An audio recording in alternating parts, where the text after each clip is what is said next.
Belfast Girls by Jerry McCulloch. Chapter 2, 1993. There were so many things about her life that Sheila Doherty hated, especially her appearance, her skinniness and her hair, which was a very bright red. She was 8 and just beginning to notice boys. She knew how important it was that other people should think she looked good, and how impossible. How awful it was to be called ginger, to be considered too tall, too thin, too ugly. She hated being called after in the streets and in the school playground.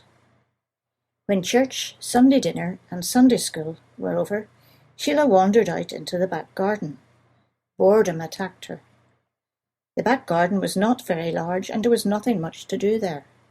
There was a square of grass, a border bright with flowers in spring and summer, but mostly brown or green on this dull October afternoon, and an empty rabbit hutch against the far wall.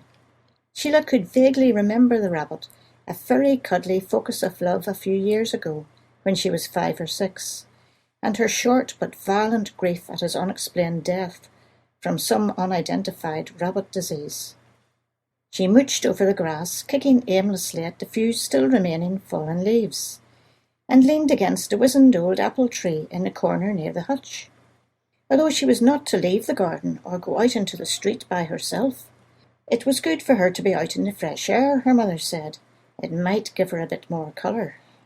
Sheila's pale skin and red hair, from her father Frank's side of the family, were a source of constant irritation to both Sheila and her mother Cathy. Both would have preferred almost any other combination, but particularly the dark hair and blue eyes for which Cathy had been so widely admired in her youth, as she often told Sheila with some complacency. Sheila kicked a few more leaves, and wished something would happen. If only she had a sister or even a brother, it would be fun to have someone to play with. Suddenly, a large ball thudded at her feet. Sheila jumped and said, "Sugar!" Then she blushed, for she didn't often use what Cathy would call bad language. She picked up the ball and stood with it in her hands, looking cautiously around. It seemed to have come over the wall which ran between her family's garden and the house next door. She watched. 2 hands were gripping hard on the top of the wall. Then a head rose slowly above the edge. Black curly hair, blue eyes wide open in inquiry, a mouth which broke into a friendly grin as its owner saw Sheila. "Hi, can I come and get my ball?" Sheila nodded silently. The girl scrambled over the wall, leaving muddy smears on her light blue jeans as she did so. She advanced on Sheila and took the ball which Sheila held out to her. "What's your name?" "Sheila. What's yours?" "Philomena Mary Maguire, but I get called Phil." They looked at each other steadily for a moment. Then Phil again took the initiative. "We've come to live next door here. We moved in yesterday. Is this your house?" "Yes." "What's it like here? Mummy said it would be fun to have a garden. Is it? Do you like it?" Sheila had never thought about it. She had always had a garden, didn't everybody? "Let's play with your football," she said. "Okay." Phil looked back. Another head had risen above the wall. Brown hair, not as dark as Phil's, grey eyes, a round freckled face with a friendly grin. "This is my brother Jerry," said Phil. "Can he come over too?" "Yes, great," stammered Sheila. A moment later Jerry, who was obviously a year or so older than Phil but still small for his age, had scrambled over the wall and given the football a vigorous kick, only just missing Cathy's favourite rosebush. Sheila giggled. This was going to be fun. They played happily together for the rest of the afternoon. Phil and Jerry were inclined to take the lead and to suggest new games. Sheila didn't mind. It was interesting. Phil was fascinated by the rabbit hutch and the apple tree. She made Sheila see the back garden with new eyes, as an exciting place of endless possibilities.